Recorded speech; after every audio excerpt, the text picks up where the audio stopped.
وفاقی کابینہ کے پہلے اجلاس سے خطاب میں وزیراعظم نے واضح کر دیا کہ سرحد پار سے دہشت گردی اب برداشت نہیں کی جائے گی۔ شہباز شریف کی خطے میں امن کے لیے برادر پڑوسی ممالک کو مشترکہ لاہ عمل بنانے کی دعوت بھی دی۔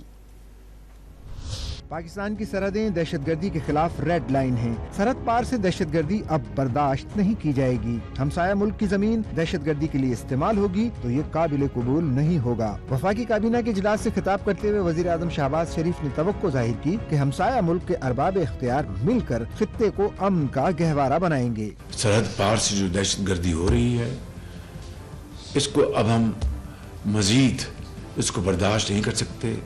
اگر ہمسایہ ملک کی زمین دہشت گردی کے لیے استعمال ہوگی تو یہ اب قابل برداشت نہیں ہے۔